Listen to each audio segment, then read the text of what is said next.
the last 10 days about an incident that occurred at Gate 36 of the border wall. The very limited footage that we've all been allowed to see that has been released to the media has been widely misconstrued. In time, through the court process, the real incidents that had occurred on that morning, as well as going backwards into the evening before, will be revealed. The charges against these migrants are false, and they're an attempt to inflame the public. We are armed with the truth, and we are prepared to defend our clients in criminal court. I can take a couple of questions, and then I need to get back to work. What is your next step after waiving these bond hearings? Next steps, at this point, we have multiple different lines of attack. One of the first things that we will do is to file something called a writ of habeas corpus in order to attack probable cause in these cases. The district attorney today said that he's pretty confident that they can lay out the argument for probable cause. What's your rebuttal? I disagree. I don't believe there was probable cause to arrest any of them. Have you been able to reach to any of your clients in the past 48 hours? I have. I spent, Ms. Tavitas, my first assistant, and I spent about 13 hours on Saturday. We met with many of the migrants who had been arrested. At the time, not everyone had been processed. So those who had not been processed by the jail yet, we were not able to meet with at that time, but we are trying to catch up. You still have concerns you might not be able to reach all of the clients that you want to? I do have concerns. The Immigration and Customs Enforcement system that allows me to find the locations of where my clients have been transferred to has regularly been coming back saying that the system is down at this time, try again later. So as of yet, I have no idea where any of my clients are, other than the ones that remain in the jail. The ones that were transferred to ICE? Correct. Do you have any concerns that some have been deported at this point? I don't believe that's the case, although I'm not able to get that information because ICE will not release it. How many remain at the county jail? I believe there are 39. How is your office planning to keep communicating with all, dozens, if not more, of clients that you're representing right now? It's going to be quite a challenge. With some of the motions that we intend to file pre-trial, we're hoping that we can consolidate those and perhaps transport people back for purposes of their hearings and have meetings at that time. Are you planning to contest any of the charges at this point? We're planning to contest every one of the charges. Now, also, how much does it cost to the state taxpayers to represent each of the clients that your office is currently representing right now? No more than it costs for us to represent any other case. We are salaried employees and we handle the matters that are assigned to us, and there's no additional cost on our end of things. I believe there might be other additional costs to the jail, for example, but we will cost no extra money. Is it in the best interest of the community to just move them over to ICE instead of handling it in the state court? No, I don't believe that it is. I don't believe we can stop bad behavior that we see that is, I guess, directed at migrants unless we take a stand against it and we make it known. Like I said earlier, right now, the only thing the public's been allowed to see is some very limited video footage, and there have been a number of interviews with people who have a very clear position about these issues. But until the full truth is revealed, people should not be making up their minds about how to handle these situations. And I think if we don't address it and take a stand against it, first, I wouldn't be doing my job. Second, there are a lot more people that stand to suffer behind these people if we don't put a stop to this. What do you expect the expediency will be on these cases? Can we expect these things to play out quickly, or will it take a while? I certainly hope they will play out quickly. I do intend to file, and I believe we may have already filed in all 221 cases. In those cases, our office will not represent everyone. In the cases that we represent, we have already filed speedy trial demands, and we do intend to demand trial immediately when we're assigned to a court. Have any private attorneys or pro bono attorneys stepped in and to fill in some of the gaps? I do know that there are a number of attorneys who have been appointed to many of these cases. As of yet, I have not spoken to any. I have spoken to a number of immigration attorneys all over the country. Given that there will be oral arguments over SB4 tomorrow, is this something we can expect to see routinely if that law is ultimately allowed to go into effect? I don't know that that law will have an enormous impact on El Paso if we can curb some of the current behaviors going on by some of our state officials at the border. I don't see a direct relationship between these cases and SB4. How do these cases are impacted?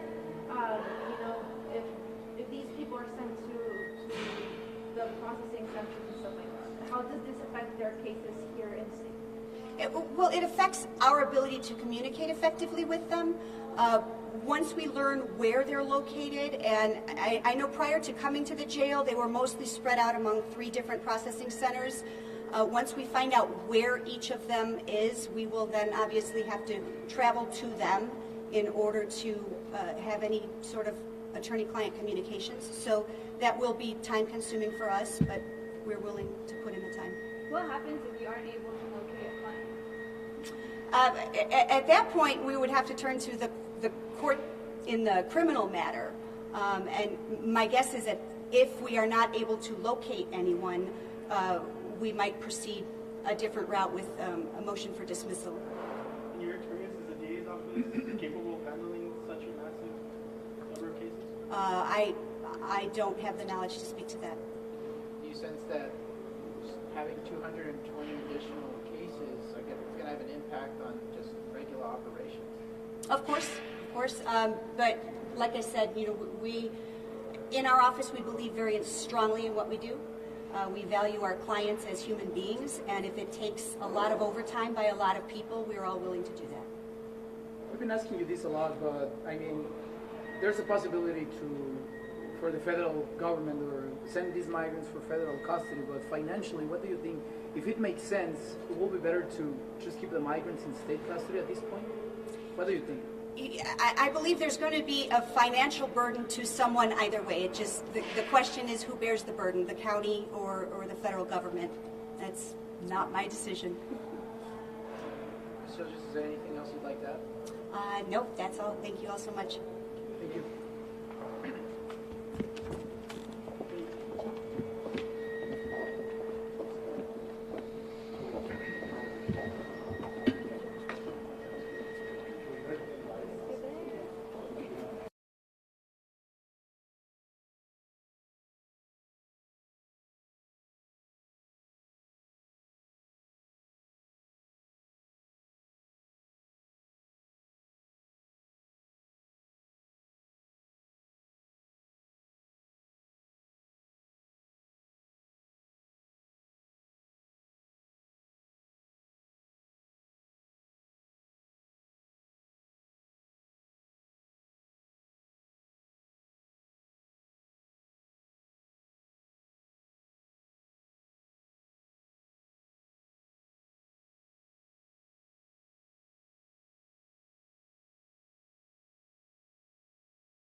Your point about what the secretary wrote in the report about the cultural impediments and institutional problems or issues, how do you change that? I mean, the report really doesn't get into like that problem. So what are your thoughts on how you would change that? So I don't want to undersell how hard that could possibly be, but I do think right now it's very clear across the department that the commercial sector has ability to move at a faster speed than we can move in many ways, and is bringing innovation in ways that maybe don't match our normal pace. We need to hold ourselves accountable. Frankly, one way to do that is to come back to the Secretary perhaps on an annual basis, et cetera, to say, hey, here's what we're doing, here's how we're making progress, here's where there's stumbling blocks and hurdles. So we have to have an internal process to make sure that we do keep doing this. That's one thing I intend to do through kind of the ASD for Space architecture we've set up, the Space Warfighting Activities Group, just to make sure that we are staying true to this strategy. Is that something that you discussed with Absolutely. the companies, and they do they Or with the companies or with the department, yes. With the companies, I think the value of this being unclassified as the companies will also be able to use this and say, look, this is a thing you've signed up for, so how can I benefit national security? Can we work together? I think it's very powerful on both sides, not just on the department side. One more in the room here. Hi, I'm Kayla Easley with Defense Scoop. Thanks for your time, sir. I was just hoping maybe you could clarify the differences between this strategy and the one currently under development by the Space Force, as well as maybe how these two will support one another. Sure, and frankly, I just had a long talk with General Saltzman about this, so I'll just say we're very much aligned. This is department-wide strategy, a little bit more of policy focus, and overall, I think, I hope his strategy will follow in the near future, and I think it is a little bit more focused on service-specific, acquisition-specific, and frankly, how he, as a service chief, wants to see his military service take this on and address it. Great, and we will go out to the phones. Tony Capaccio, Bloomberg. Hi, sir. Thanks for doing this. Two quick questions. How much money in the Space Force Space Systems Command budget is there for in the 25 plan for potential commercial services envisioned in your strategy? And two, what commercial companies can you point to at this point as capable of performing this SAM mission, this Space Services Assembly Logistics Manufacturing mission? Sure. Thanks, Tony. So two things. One, I don't know the answer to your question about how much money, so I'm just going to you have to ask the Space Systems Command or Space Force on that. And I do want to be clear, the point of this strategy is not to have someone just do an accounting for how much money we're spending on a thing, because that's the wrong metric. The right metric is how much national security benefit are we getting, or how much more cost efficient might it be to solve certain problems using the commercial market. But then your second question, so in the strategy we have these 13 different mission areas laid out, and we distinguish between those mission areas that are primarily government, which means mostly it's government function, and some commercial sector solutions might help it. There's hybrid, where it's more of a 50-50, some government, some commercial, and it could be pretty much even Stevens, and then primary commercial. And out of those 13, the only one that's clearly primarily commercial right now is Space Force designation here, but SAML, which is Space Access, Mobility, and Logistics, and Space Access is launch, Tony. So SpaceX, Firefly, Rocket Lab, all these different companies that are doing commercial launch, that's where the commercial sector clearly can provide services. On mobility and logistics, I'm only aware of one kind of fully functioning company, that's Space Logistics, that can do kind of on-orbit servicing right now. There are more coming. And then the ISAM piece is not even a mission area for us yet. It is emerging, and is clearly emerging mainly in the commercial market, which is on-orbit assembly generally. So. Great, thank you. And our last question is from Shelley Mesh, Inside Defense. Hi, thank you for taking the time. I wanted to ask about what commercial space operators can do with this information. What guidance do you have for them to getting involved? What's the front door? And how is this going to help the department find new commercial partners? Okay, thanks, Shelley. I guess I'd say, first of all, I, as the space policy chief, as some of you like to call me, I don't have any acquisition authority. That acquisition authority is in, Space Systems Command is one of the primary acquisition places. Frank Calvelli of the Department of the Air Force has Space Acquisition Executive title on. Clearly, Space Systems Command has a Space Commercial Office, which is a front door. I'm not saying it's the only front door. I think what this strategy hopes to do is say, yes, continue working on bringing commercial entities in. This is actually a thing we want you to do, not just a thing you should be experimenting with. And so I think over time, this should provide better integration, better ways forward, and hopefully as we identify those mechanisms or those capabilities that can benefit national security, an additional lever arm for the department to say, yes, let's help that through, let's scale that, let's figure out how we can incorporate that, not just into peacetime, but also into crisis and conflict. Thank you. Thanks, Dr. Plum. Really All appreciate right. your time. Well, thanks, Sabrina, and thank you, everybody. I really appreciate it. All right. Hi, everyone. Hopefully you don't have any space questions for me. I just have one thing at the top and then happy to jump in and start taking questions. This morning, Assistant Secretary of Defense Eli Ratner hosted Singapore Deputy Secretary for Policy Frederick Chu here at the Pentagon for the 9th U.S.-Singapore Midterm Defense Review. This is an annual dialogue that surveys defense priorities and collaboration between the U.S. and Singapore, one of our longstanding partners in the Indo-Pacific region. The officials discussed a range of topics to include maritime domain awareness, emerging technologies, force posture initiatives, and training opportunities. A readout of the meeting will be published later today online, and with that, I'm happy to jump into questions. So, Tara. Hi, Sabrina. I have a couple on Israel-Gaza. First, is the Pentagon concerned that Israel's strike against the Iranian consulate is going to increase the risk to U.S. troops in both Iraq and Syria? There has been a quiet period, I guess, where it looks like Iran had directed the proxies not to strike. But is that over now, or is the Pentagon concerned about that? Well, I can't speak to actions that haven't happened or anything, hypothetical actions, but we certainly continue to monitor the situation. Of course, we are aware of the strike that was conducted yesterday, but I don't have anything more for you. We're going to continue to make sure that our forces are protected in the region, so that means monitoring what's going on around them, but beyond that, I just don't have more to share. Okay, and then on the World Central Kitchen strike, has Israel reached out to you to assure you that the weapons used to kill the World Central Kitchen aid workers were not provided by the U.S.? So on that first, I think just it should be very clear that our hearts go out to those who lost their lives in that strike. These are humanitarian aid workers who are providing life-saving aid to Palestinians in Gaza. And the Israelis have taken responsibility for that strike. They are conducting an investigation. There have been conversations at different levels from the department with Israeli counterparts. I don't have more to share for you on the weapons that were used, but we are certainly engaging with the Israelis. As you know, the secretary regularly engages with Minister Gallant. I don't have a call to preview just yet, but when they do speak, I'm sure this will be something that comes up in conversation. But we certainly welcome that the Israelis have opened up an immediate investigation into the incident. Does it change circumstances, particularly for the U.S. providing weapons, if it turns out that the weapons that were used to kill these aid workers were actually U.S. provided weapons, though? Well, again, I'm not going to get ahead of the investigation that the Israelis are conducting. We've been very clear from the beginning, since the war started, since the Israelis conducted operations within Gaza, that they need to do everything possible to preserve innocent lives, Palestinian lives, the lives of humanitarian aid workers going in every single day, providing this type of care and service. And they need to uphold those humanitarian laws. And that's something that, you've seen in every single readout that we put out as well with the Secretary and Minister Gallant. So we're going to keep having those conversations. We're going to keep reiterating that. Just last, sure.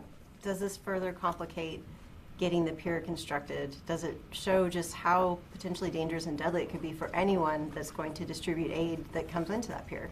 Well, it's certainly something that we take into consideration when we're talking about our forces that are going in to set up the pier. Now, we have received assurances. The chairman spoke to this. You've seen other people across the administration also speak to this as well, that the Israelis have committed to providing some type of security for our forces, along with we expect other nations to also play a role in that. I don't have more to provide at this time, but there's no higher priority than the protection of our forces. That is something that the Secretary and the President take very seriously, and they will be protected when they begin to start setting up the JLOTs. Carla. Thanks. Her last question was one of mine, but I'll follow up on that. Can you give us any sort of update on the pier construction? Do we have any more finite ideas about when this will start? No, unfortunately. I know that you want an exact date. Look, we announced this. We said within 60 days from when we announced, so we're looking, late April, early May. I believe that's somewhere in the 60 days. I'm not looking at a calendar here. We're still on track to meet that deadline, we believe, or that timeline that we set. And the ships are continuing underway, but when we have more details of when that construction starts, we'll be providing an update. Okay, thanks, Sabrina. And then just two clarifications. The U.S. did not conduct a strike in Damascus. The U.S. did not conduct a strike in Damascus. I would refer you to the Israelis to speak to their strike. And then can you confirm that no attack has occurred on U.S. ground forces in the Middle East over the last month? That's correct. If you're referring to an engagement that happened at Al-Tanf Garrison yesterday, a drone was shot down by the base, but we do not believe the base or U.S. or coalition forces were the intended target. The drone was traveling in the proximity of the base, and the base did engage that drone, but we do not assess right now that that was an attack on U.S. forces.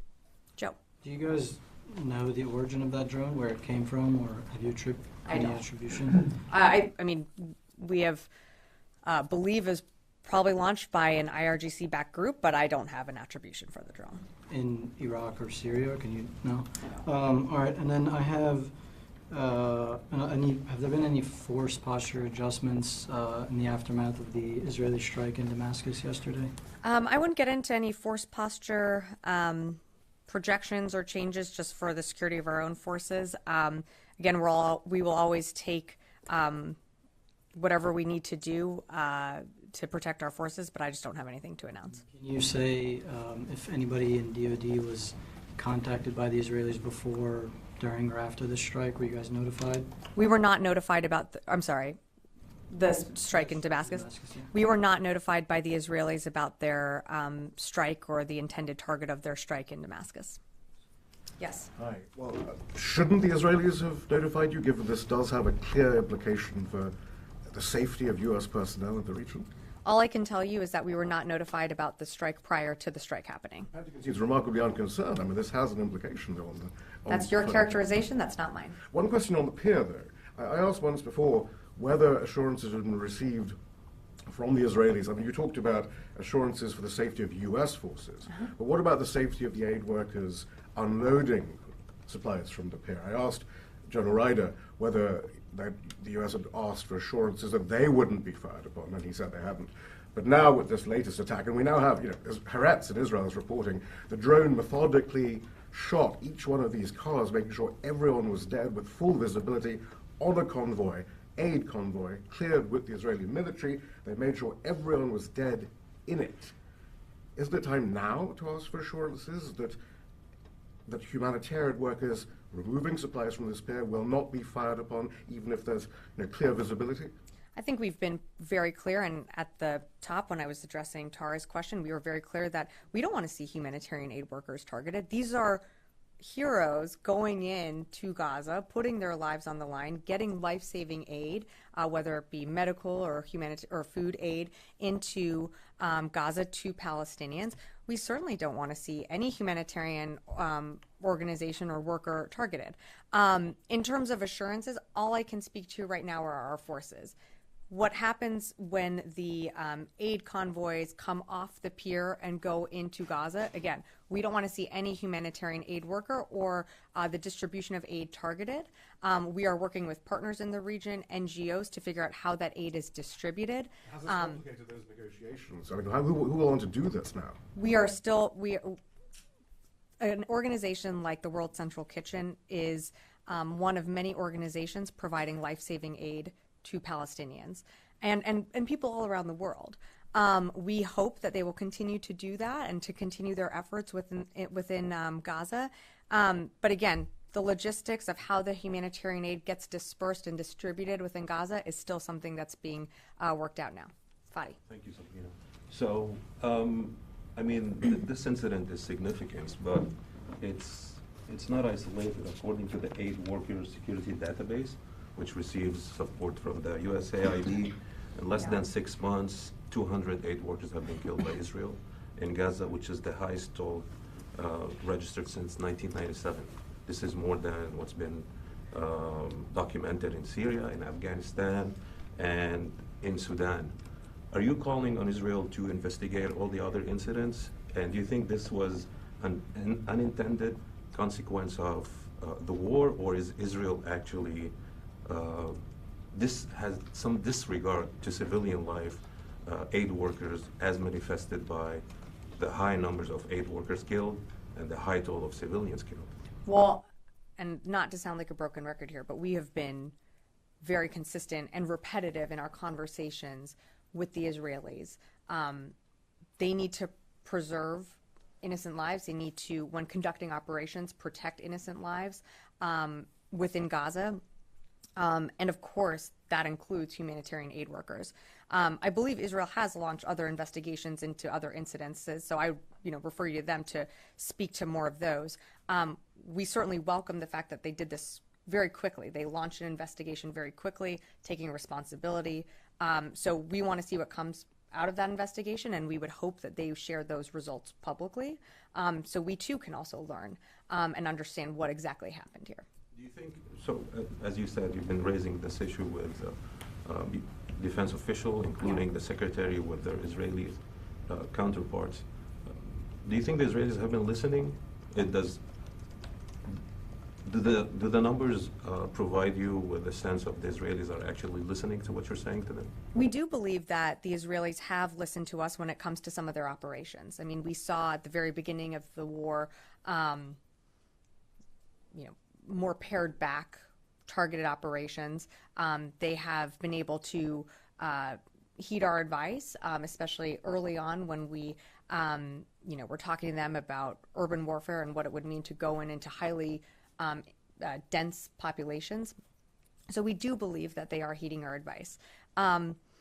Again, we're going to continue to, in all of our conversations at all levels of government, we're going to continue to urge them to protect innocent Palestinians, to protect humanitarian aid workers, and that's coming from the highest levels of government. So we're going to continue that in our conversations. May I just ask one more question on the strike in Damascus? Sure. So apparently it targeted a diplomatic building, which, according to international law, should have immunity.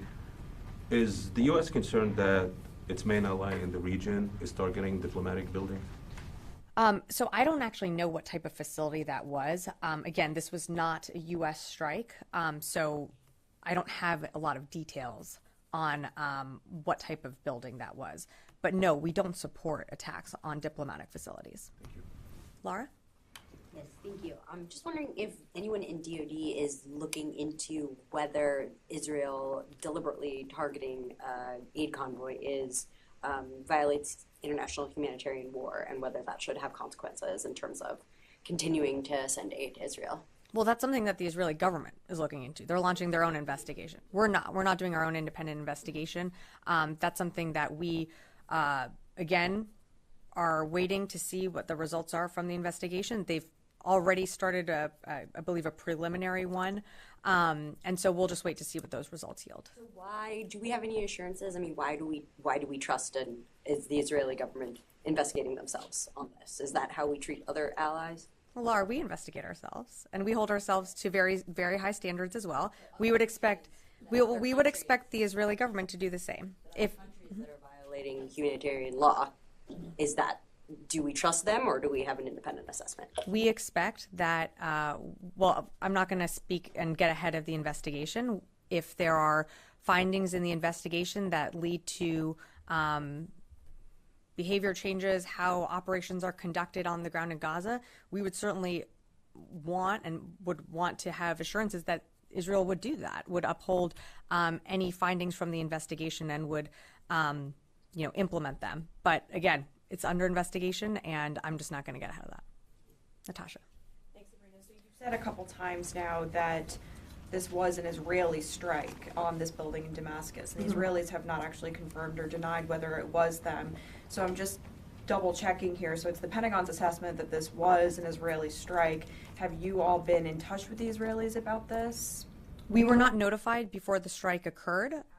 We have been engaged with them at different levels, but again, this was not a U.S. military strike, so I don't have a lot of the details on it. But you have been engaging with them after the fact to discuss specifically their attack on this building in Damascus? We have engaged with them on various different levels, not to mention some of the questions about the humanitarian aid workers that were also killed in the strike in Gaza. Tom. Thank you. Does the US plan on increasing airdrops into Gaza now that World Central Kitchen and at least one other agency have suspended operations? We have a steady cadence of airdrops, humanitarian airdrops that Central Command does almost daily or every other day. It sort of depends on the weather conditions and also conditions on the ground. They're pretty consistent, Tom, so I think I'd let Central Command speak to that if they're going to increase, but right now they're happening almost on a daily basis. Thank you. And going back to the drone outside of Al Tan, does the Pentagon still assess that? I think the date was February the 4th. Was the sort of the last attack on? Is that still the determination that was the last attack on U.S. troops? Yesterday doesn't count. That was the last attack on U.S. forces was February 4th that we assess as an attack. Again, as I said, I believe it was Fadi that had asked. The drone was shot down in the vicinity of Al Tam garrison, but we don't assess that it was targeting that base. What kind of a drone was it? I don't have any of those details. And then finally, sorry, just to be clear from something you said earlier, I think it was in response to Tara's question. You, the Pentagon, are unable at this time to rule out that U.S. munitions were used in yesterday's strike in Gaza. I don't have any details on the strike. As you know, the Israelis are launching an investigation. We are in touch with them, but I have no details on anything that was used in terms of what hit that convoy. What I can tell you, and what we continue to say in our conversations with the Israelis, is that we always expect them to uphold humanitarian laws when it comes to the use of U.S.-made systems, capabilities, munitions. They are launching an investigation into what happened. They have taken responsibility for what happened. So I'm going to let that investigation continue and not get ahead of that. I'm going to go to the phones and happy to come back in the room. Dan Lamoth, Washington Post. Sabrina, to the question of, targeting, the United States has offered several times to assist Israel with targeting, basically improving their accuracy. This looks different. This looks less like inaccuracy as much as a direct choice to strike this convoy, this World Central Kitchen convoy. What is, the Secretary's comfort at this point that the Israelis are taking necessary precautions to avoid collateral damage, to avoid civilian casualties? And if it is, as it sounds so far in open source, that they may have struck a convoy knowing there's humanitarian workers in it, even if there was only one militant or something like that nearby. Thanks, Dan, for the questions. So what we have worked with Israel on and helped them with is, I think what you're referring to is some of the operational planning when it comes to Rafah. There was a meeting at the White House, a virtual meeting hosted by the White House yesterday when it comes to the operations in Rafah. But what we are working with the Israelis on is how they're going to conduct operations when there's a dense humanitarian population there. We're not necessarily providing targeting to the Israelis. What we have been doing is providing assistance when it comes to hostage rescue and recovery. In terms of assurances when it comes to protecting innocent Palestinian lives, the lives of aid workers going in to Gaza, it's something that every single call, conversation from the secretary's level on down through this building, we are focused on. It comes up in every single meeting, and we are going to continue to press the Israelis to uphold those humanitarian laws to ensure that they are doing everything possible to protect innocent lives in Gaza. I will take another one from the phone. Idris, Reuters. Hey, Sabrina. So I think in every readout that you put out, and I think even after the Secretary met Minister Gallant, you talk about the importance of civilian casualties and how the Secretary brings it up with his counterpart.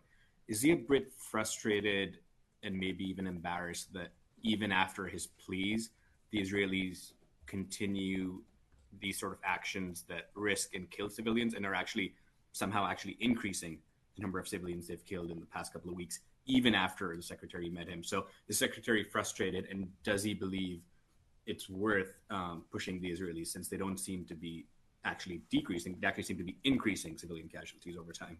Yeah, thanks for the question. The Secretary has voiced his concerns publicly and privately with Minister Gallant over his concerns on how innocent civilians within Gaza are being protected as the IDF continues their operations. I'm not going to go further into their conversations, but these conversations have been very direct. They've been quite candid, and they continue to engage on an almost weekly basis, as you well know, Idris. And so I'm just going to leave it at that. Yeah. Thank you. Yesterday, the NSC announced that there would be an upcoming talk between Secretary Austin and the PRC. Curious if you can add any more details, schedule, purpose of call, and then is the Secretary planning to travel to the PRC anytime soon? I don't have any travel announcements to make today. I don't have any calls to preview today. I know you were probably not expecting that. But I will say that, we value mill-to-mill communications at the highest levels. It's something that we continue to engage the PRC on. A call has not been set up yet. That's not to say one won't come in the future. I just don't have an exact date for you. Yeah. Yes. Thank you. On the attacks on the consulate, Iranian consulate in Damascus. Yesterday, the Iranian foreign minister, he pushed a post on X, and he said that we send a very important message to the U.S. as a supporter of the Israeli government, and the U.S. Must be held accountable for that. Have you received any notification, any message through the Swiss embassy in Iran from the Iranian government first? And the second, does that this message concerns you that this may fuel up the conflict in Gaza, and this will encourage the Iranian proxy groups to resume the attacks on the U.S. forces in the region? Well, we've made it very clear in private channels to Iran that we were not responsible for the strike that happened in Damascus. I will reiterate, the U.S. had no involvement in that strike, and we had no knowledge about it ahead of time. So I'll just leave it at that. Yeah. Okay, you are not involved in the attack, but are you expecting more attacks on U.S. forces in the Middle East after the Israeli strikes? I don't have a crystal ball to predict attacks on U.S. forces. So don't you believe that such kind of airstrikes will escalate the region? Well, we certainly don't want to see escalation in the region. Again, what we have done in the region is position U.S. forces to send a message of deterrence. We continue to engage through diplomatic channels, so we don't see tensions rise or continue to rise in the region. We certainly don't seek escalation. And I know we've had conversations about this, but our forces in Syria and Iraq are there for the primary mission to ensure the defeat of ISIS. That is their goal. That is something that we share with the Iraqi government. That is a mission that we share with the SDF. And so we want to be able to continue our mission. And of course, we don't want to see any escalation or tensions rise. Courtney. A couple of quick ones. Sure. On the World Central Kitchen, who in the Pentagon had the conversations with the Israelis about the strike that killed the aid workers? I'm not going to get into specifics, but at different levels of the department, there was engagement with the Israeli government. So phone calls today? Or phone calls today. I mean, are we talking at Secretary Austin's level, or? I have no calls to read out from the Secretary today. But so no. So it wasn't the Secretary. It was not the Secretary. And then on the strike in Syria, do you expect that the U.S. will have any kind of independent confirmation of who was actually killed there, or are you relying on the reports from the Syrian and Iranian governments? Our initial assessment right now is that it was a few top IRGC leaders. We haven't been able to independently confirm identities, but that is our initial assessment right now. Yeah. And then I know the answer to this, but I got to ask it. So you just said that we made it very clear in private channels to Iran that the U.S. was not involved. What are those channels, and who's the one on the U.S. side of those channels? Yes. Thank you, Courtney, for the question. As you predicted, I will not get into more specifics on that, but appreciate the question. Goyle and then Louis. Yeah. Go ahead. Two quick questions. Thank you.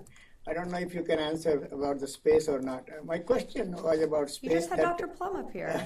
Thank you. Is there a competition in the space like we have on the arms on the Earth as far as space is concerned? And second, where do we stand as far as U.S.-India space relations are concerned? Because so much have been going on in the past. Yeah, I don't have much more for you on that.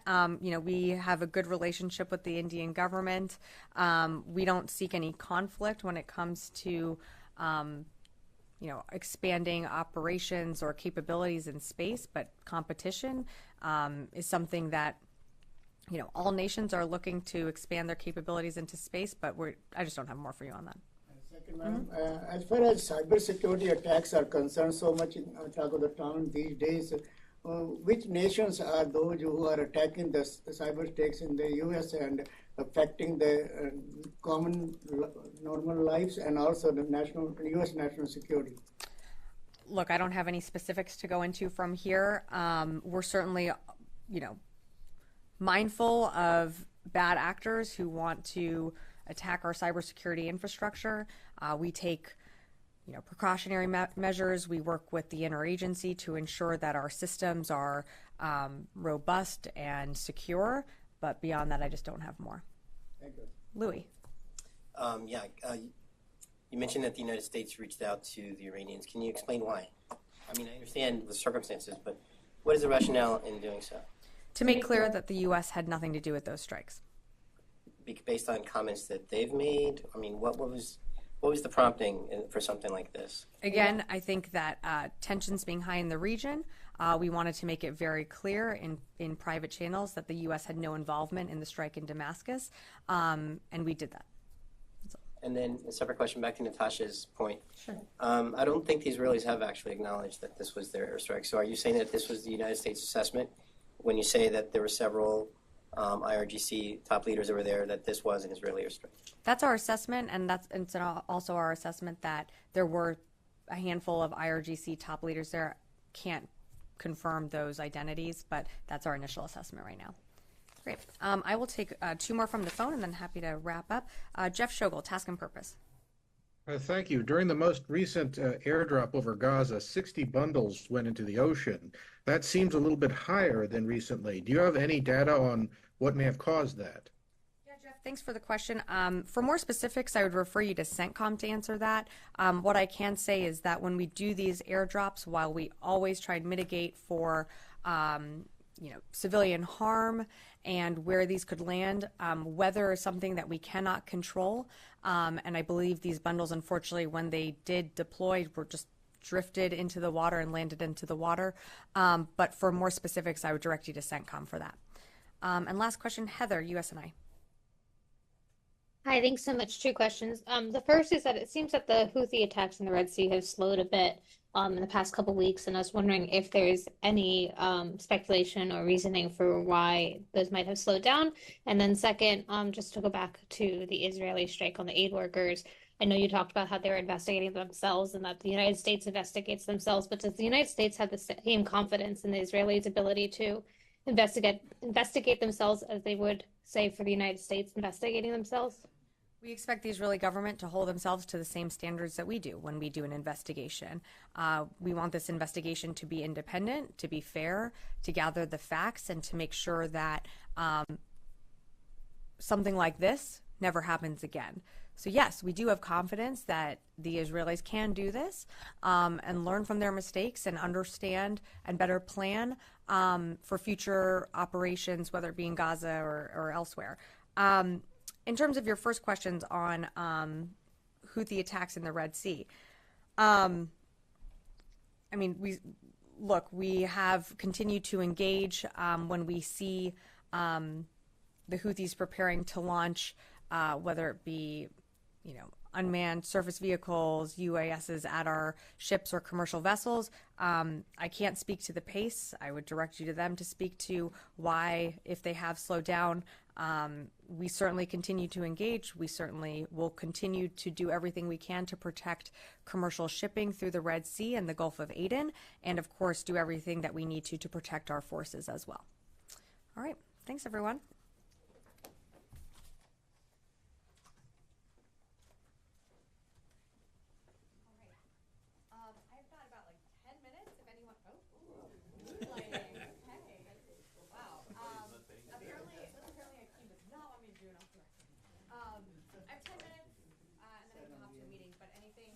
off the record for those new here, just nothing you can use.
to come across to come out of our country illegally. We can't allow that to continue. It's those who enter, they do so in the light of day. They do it by pushing aside our National Guard. Then they're handed a gift card, they're handed a telephone or an iPad, transportation to anywhere in the U.S. that they want to go. And then you want to tell these law-abiding people that are here, you have to obey the law. There seems like there's no real reason to do that anymore.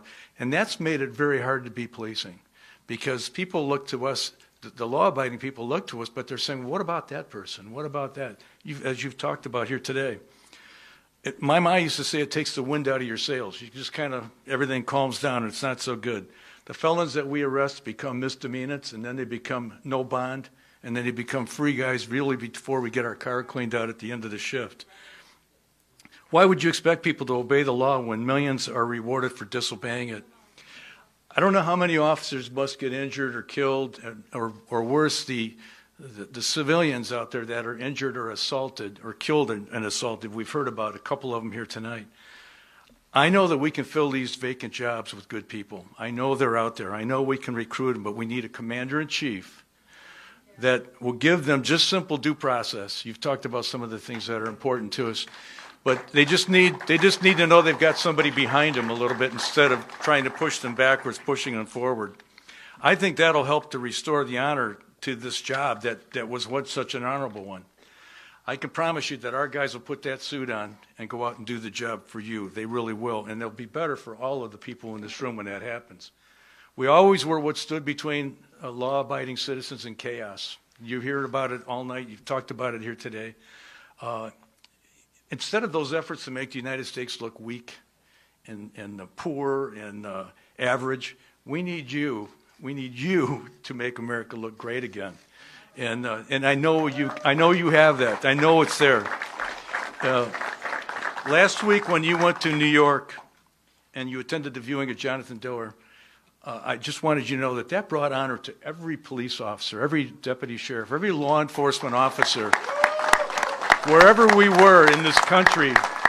When we saw what you did, it was like, that's cool. That's us. That's a boost for all of us. It's so good. I hope that you'll consider with the Congress and the Senate here that we have that you'll support legislation to make a death penalty for killing a police officer while on duty. And I'll leave you with this. We supported you. We endorsed you in 2016. We were the first guys in Michigan. And you sent me a little video, and we still have it. We were proud to do it. We were there in 2020, and I'll tell you, we're here in 2024. And today, on behalf of 12,000 law enforcement people that the Police Officers Association of Michigan represent, we want you to accept our endorsement for President of the United States. Very important. You got it. Thank you for the time. Thank you very much. Wow. Thank you very much. That's very nice. That's a great honor, and thank you very much. And we will make you proud. We will make you proud. I do want to thank the family because I met with Stephanie. That's Jonathan's beautiful wife, Jonathan Diller, and I met with the whole family. These are incredible people. What happened to Jonathan should never have happened, and they were just devastated. But the spirit and the love and the numbers of police that were there, and firemen, firewomen, the number of people that were there was incredible. It just was incredible. But that's an incredible family. So we send our love. I said to Stephanie, he will not have died in vain. So, but I thank you very much for the endorsement. Thank you. So, if I might, we're going to do this very quickly. Sheriff Daniel Abbott, as you know, Van Buren County, highly respected, and he's going to say a few words. Thank you, Daniel. So I'll make this pretty brief. I was asked to hit on how the open borders are affecting us here in southwestern Michigan. Our county is actually on the southwestern part of Michigan, only Berrien's below us. I ran some numbers yesterday in our jail facility. 40% of our inmates in our jail in Van Buren County have out-of-county residency. Out of the 40% that do not live in our county that we're feeding every day, 10% of those have addresses from Mexico or Guatemala. Put that in perspective. We are a rural community. 10% of the folks in our jail are from Mexico or Guatemala. They're not in our jail by coincidence. We didn't just see them walking down the road and saying, you know what, I don't think you belong here. They're in our jail because they committed crimes. If you look at the heinous crimes that they committed, the one that really jumped out at us is all the violent sex crimes. And it's not just against adults. It's against our children as well in our community, and that's appalling. To go even further on that, with the open borders the way they are, when President Trump was in office, our narcotic unit was buying a ball of meth, which is 3.5 ounces of meth, for $300 to $350 for a ball.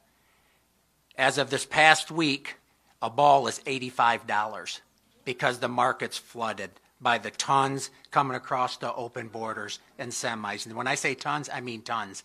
It used to be a thing of the past, or it is a thing of the past, folks doing making the meth in their own residences. They don't do it anymore because the cartel's bringing it in by the tons. They're not having to make it inside their residences, hence the cheap amount that's going out and the amount that's on the street. It's disturbing. I've got a few bullet points I want to really drive home to you folks. Career law enforcement officers have faced incredible challenges these past 4 years for several reasons. The drastic rise in fentanyl as well coming over the border has touched just about every family in southwestern Michigan. You guys all see it on the news on a regular basis, all the ODs and domestic situations that we handle in law enforcement. We handle roughly 2 overdose deaths a week in our county. Keep in mind, our county is only 76,000 population. So at least twice a week, we're handling those. And those are numbers I ran yesterday. I just didn't make those numbers up. That's disturbing. It's getting in our schools. It's getting in our children's hands. It's very disturbing. It's killing our kids. It's poisoning our communities. It's making the jobs of law enforcement professionals much more difficult. The open southern border is the heart of lawlessness and crime you're witnessing. Make no bones about it. We need leadership at the national level that is willing to solve this crisis. President Trump, without a doubt, is the leader we need to get the job done and get America safe. Thank you.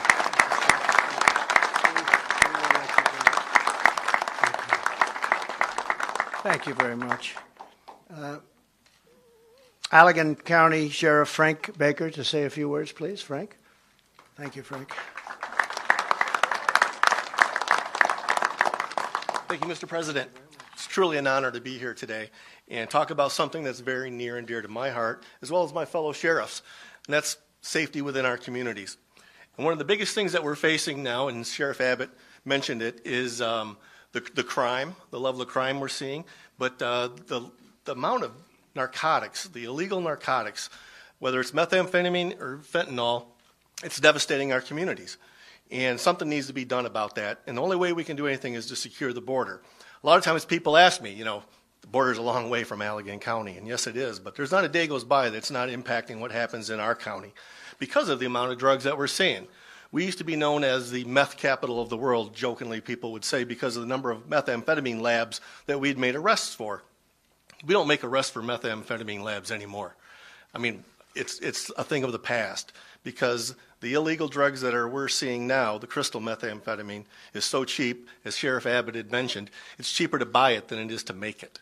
So we have a crisis on our hands and we need help.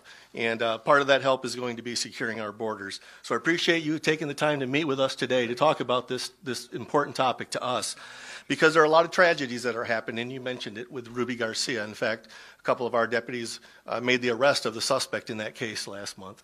So it's happening in our neighborhoods, even though the border is a long ways away and we need help.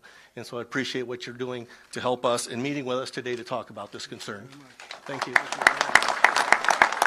Thank you, Sheriff. Great people behind me. Is Tom Homan here, by any chance? Tom Homan? Where's Tom Homan? Because I wanted to pay tribute to him. He is some man. And I know he was around here. I said hello. I said I might bring you up, but I'm not going to bring him up because he's not here. He had to get back to capture people. But I just want to thank Tom Homan. He has been so special. He's been so great on television.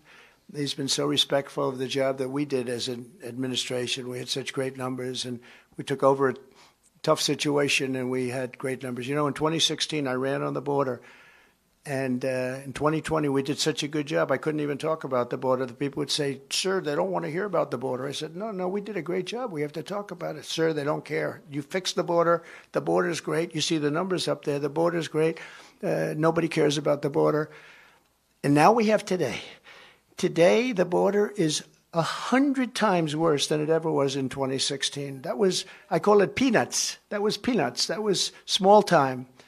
And today it's the worst border anywhere, I think, in the world. There's never been a border like this anywhere in the world where millions and millions of people are coming. Thousands of people come over an hour. And there's never been anything like it. We're going to fix it. We're going to close it. And we're going to do many other things that we're not here to talk about, but we're going to make our country great again. We are not now a great country. We are a country that is in serious decline. And we're not going to let that happen to our country. We're going to fix the economy. We're going to get inflation under control. Inflation's up. Probably real number is 50% in the last few years, and people are being destroyed just going to the grocery store. That's where I hear it the most. They go out for groceries. They can't believe it. They're paying 4 and 5 times more than they did 2 or 3 years ago. But we're going to fix our country. We're going to be respected again all over the world. I'm going to keep you out of World War III. We're not going to have World War III. Right now, the way we're going, you're going to have World War III. And we're going to do a real job. We gave you the largest tax cut in history, largest regulation cuts in history. We took care of our soldiers. We rebuilt our military. We beat ISIS, and we didn't go into any wars. Everyone said, remember when Hillary Clinton said, look at him, he's going to get us into wars. I got us out of wars. And but we knocked out ISIS, and we knocked out everything we had to do, and we rebuilt that military to a level. Unfortunately, he gave a lot of it away to Afghanistan. But as much as it was a small portion compared to what we did. We rebuilt our entire military, and I'm very proud of it. We have a great military. They're not woke like people think. A couple of people on top are. They'd like to be, but we're not. Our military is amazing. What they did with ISIS, it was supposed to take 4 years, and it took me a couple of months to knock out ISIS, 100%. You remember I had it down to 97%, and the media started saying, sir, it's not 100%. I said, I've got problems. I better do it. So we took a few more weeks, and we got it down to 100%, and they admit it. And it's just one of those things. But the people behind me are incredible people. They're heroes. They're heroes. And you have a couple that are going to be elected very soon, and they're going to do a real job. They love Michigan. They love the country, and they're going to do a real job. It's an honor to be here. I'll be back a little bit before November 5th. I'll be back as many times because this is a very important state. You win Michigan, you win the election. You win Michigan, you're going to win the election. And so we'll be back, and we'll be back to Wisconsin. I'm heading for Wisconsin right now, and we're going to be back there quite a bit too. We're going to put it all out, because if we don't win on November 5th, I think our country is going to cease to exist. It could be the last election we ever have. I actually mean that. We don't win. I think this could be the last election we ever have. That's where our country's going. So I just want to thank you all. Thank you very much. And I just want to thank you all very much. It's an honor. I'll see you soon. And again, give these people a big round of applause. Thank you very much. Thank you.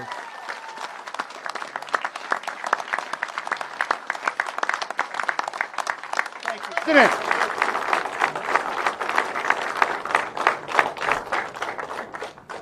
Mr. President, do you support the 6-week abortion ban that the Florida Supreme Court just upheld? We'll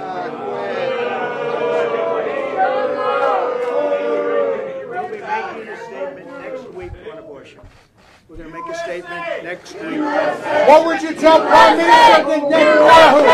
USA! USA! USA! USA! USA! Mr. President, what would you tell Prime Minister Netanyahu after the death of aid workers? 4 more years! 4 more years! 4 more years!